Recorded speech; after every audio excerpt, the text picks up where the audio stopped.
ሰላም ጤና ይስጥልን ውድ የቻናላችን ቤተሰቦች እንዴት ሰነበታችሁ?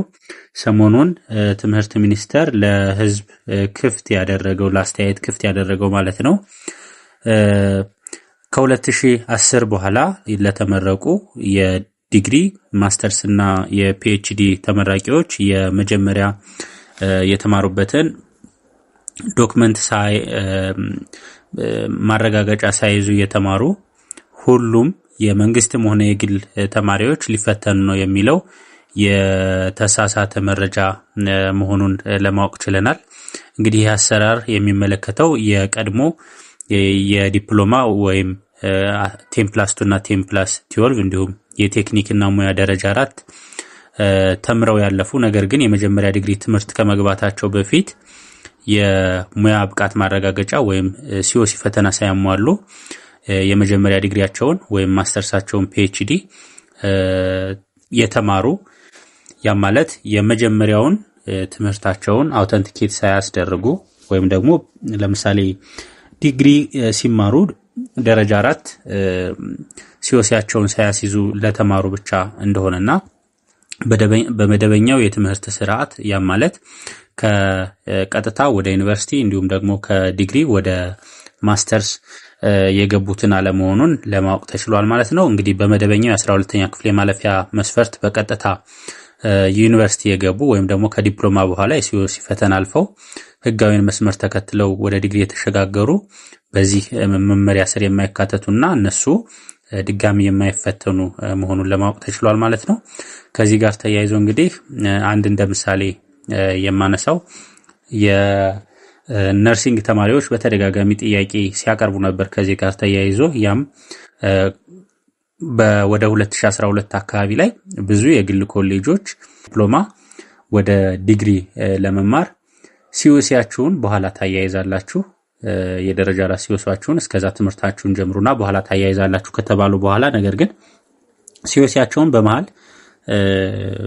ይዘው ነገር ግን ዲግሪያቸውን ከጨረሱ በኋላ ግን የትምህርት ሚኒስቴር ሙያ ፍቃድ ለማውጣትና መረጃቸውን አውተንቲኬት ለማድረግ በሚሄዱበት ሰዓት የትምህርት የጀመራችሁበትና የሲኦሲ የያዛችሁበት የተላለፈ ስለሆነ ያ ማለት የትምህርት የጀመራችሁበት ሲኦሲ ከያዛችሁበት የቀደመ ስለሆነ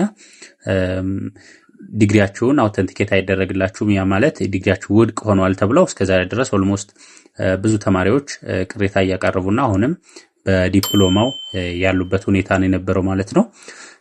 ለነሱ በዋናነት መፍትሄ ይሆናል ተብሎ ይታሰባል። እነሱም እንግዲህ ጥያቄያቸው በዚሁ አግባብ ተመልሶላቸዋል ብዬ አስባለሁ። ምንም እንኳን ፈተና አሁን ላይም የሚጠበቅባቸውም ቢሆን ማለት ነው። እንግዲህ ከዚህ ጋር ተያይዞ አንዳንድ ጥያቄዎች እየተነሱ ይገኛሉ።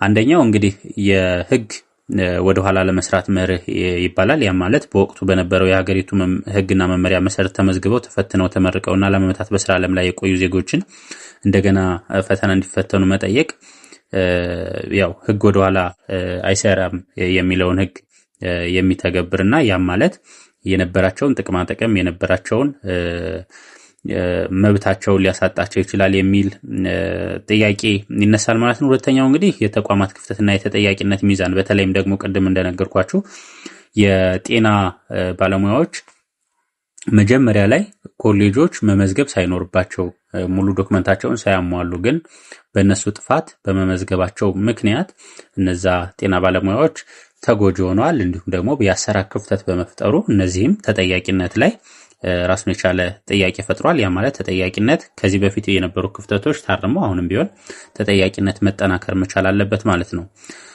እንግዲህ ከዚህ ጋር ተያይዞ ሌላኛው ሶስተኛው እንግዲህ ያካበቱት የልምድና የምርምር ዋጋ በዚህም ለምሳሌ በማስተርስና በፒኤችዲ ደረጃ የደረሱ ለአመታት በምርምርና በከፍተኛ ሙያ አገራቸውን ያገለግሉ ምሁራን እንደገና የፈቃድ ማረጋገጫ ፈተና እንዲወስዱ መጠየቅ ከዚሁ ጋር ተያይዞ አንዳንድ ክፍተቶች ሊፈጠር ይችላል ማለት ነው። ከዚሁ ጋር ተያይዞ ግን እንደ ፖዚቲቭ ነገር መውሰድ መቻል ያለብን የሲኦሲ መስፈርት ሳይሟላ የተገኙ የትምህርት ማስረጃዎች በአንድ ቋሚ ስራ እንዲረጋገጡ ማድረግ የትምህርት ጥራትን ለማስጠበቅ የደረጃዎችን ወጥነት ለማስጠበቅና የማስረጃዎችን ታማኒነት በዘላቂነት ለማረጋገጥ የግድ አስፈላጊ ስለሆነ መጠናከር መቻል አለበት። ነገር ግን ያለፉትን አርሞ የነበሩትን ክፍተቶች አስተካክሎ መሄዱ ያስፈልጋል ብለን እናምናለን።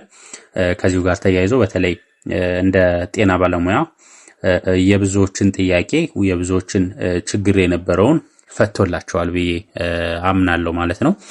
ምክንያቱም ቅድም እንደነገርኳችሁ የመጀመሪያው ጥያቄ የጤና ባለሙያዎች ገንዘባቸውን፣ ጉልበታቸውን፣ ዕውቀታቸውን መስዋዕት አድርገው ኦልሞስት 4 ዓመት 5 ዓመት ከተማሩ በኋላ ዲግሪያችሁ አይያዝላችሁም መባሉ በእነሱ ጥፋት ሳይሆን በግል ኮሌጆች ስህተት በመሆኑ የኛው መስተካከል መቻሉ መልካም አጋጣሚ ነው እንላለን።